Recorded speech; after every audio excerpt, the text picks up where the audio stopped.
Welcome to the Holy Land and the biblical site of Bethsaida. See the Bible come to life as we take a look at some special things that took place right here in this area. The most common belief by the archaeologist and theologian is that Bethsaida is located on the northeastern shore of the Sea of Galilee, close to the inlet of the Jordan River. And that's exactly where we're at, and this is a place marked out, the traditional site, once again. Now that fits with Scripture. Let's look at Luke 9. Luke 9:10 says, "The apostles, when they had returned, told him what things they had done. He took them and withdrew apart to a deserted place of a city called Bethsaida. The northern shore of the Sea of Galilee is somewhat populated on the northwest side, but on the northeast side, of which we're on, it's not." So once again, they went. Bethsaida was in a more isolated place. It wasn't as densely populated, and the eastern shore of the Sea of Galilee is where it is less populated. So it fits in biblically with the traditional site that we're on right here. So the current location of Bethsaida fits well with the biblical narrative. Some fascinating things from Scripture that took place here. We know that at least 3 of the 12 disciples were from Bethsaida. John 1:44 says, "Now Philip was from Bethsaida, of the city of Andrew and Peter." So Andrew and Peter were brothers. So Philip, Andrew, and Peter were from the town of Bethsaida. So I want you to just think for a moment as we're showing you some of these videos. Can you see Philip, Andrew, and Peter playing here? Peter was the chief apostle, the key first apostle. So can you see him playing here as children? Can you see him growing up? They walked down to the Sea of Galilee on endless occasions to fish, and this was their stomping grounds. And then later, Peter, Andrew, and Philip, when they became followers of Christ, or maybe before that, we're not exactly certain. Anyway, they went and resettled in Capernaum. So Capernaum is right on the Sea of Galilee on the northern shore, and that's where Jesus set up his ministry site. His home base was in Capernaum. Scripture says he left Nazareth and came and lived in Capernaum, which is on the north shore of the Sea of Galilee. So anyway, this is the area, this is the hometown of Peter, Andrew, and Philip. Later on, however, it appears these disciples moved to Capernaum, as we just indicated.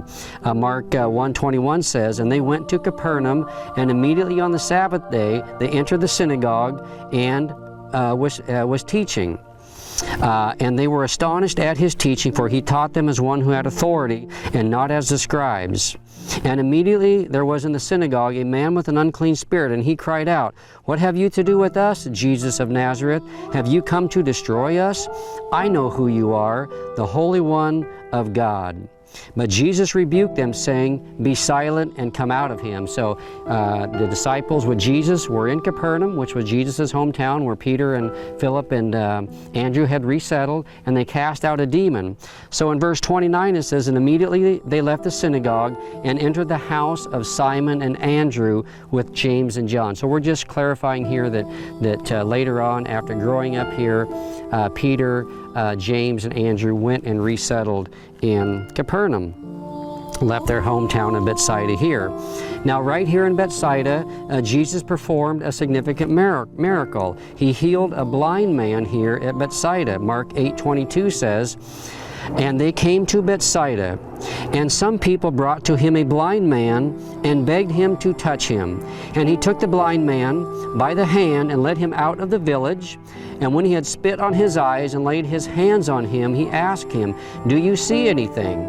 And he looked up and said, 'I see people, but they are like trees walking.' Then Jesus laid his hands on his eyes again and opened his eyes. And he opened his eyes, and his sight was restored, and he saw everything clearly." So Jesus healed the blind man here in Bethsaida. Bethsaida was also one of the 3 towns that Christ cursed because of their great unbelief after they had seen all the miracles that Christ had done in their midst. Matthew 11:21 says, "Woe to you, Chorazin! Woe to you, Bethsaida!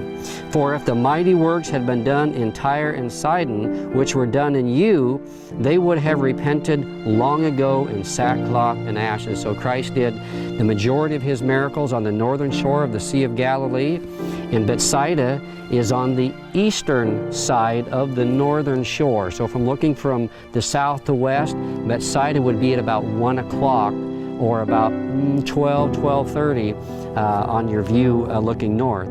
Bethsaida also has a beautiful view of the Sea of Galilee, as you can see in this video. So, what are some interesting facts that we have seen about this biblical site of Bethsaida? The most common belief by archaeologists and theologians is that Bethsaida is located on the northeastern shore of the Sea of Galilee, close to the inlet of the Jordan River into the Sea of Galilee, and that's exactly where this biblical site is, this traditional site is. The current location of Bethsaida fits well with the biblical narrative, as we looked at.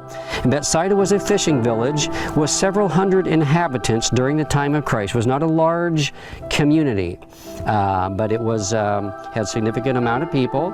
Later on, we know that at least 3 of the disciples, Peter, James, and Philip, were from Bethsaida, from this very town here. And then later on, however, it appears that these disciples moved to Capernaum to be closer to where Jesus lived. And that's where Jesus' home base was, in Capernaum.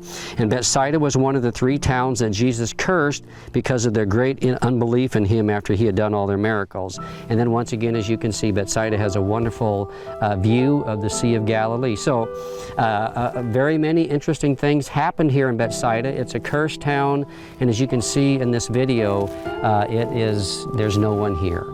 In fact, we are here visiting, and there's not even hardly any tourists that have showed up. So anyway, thank you for watching. We hope you've enjoyed this video. God bless you.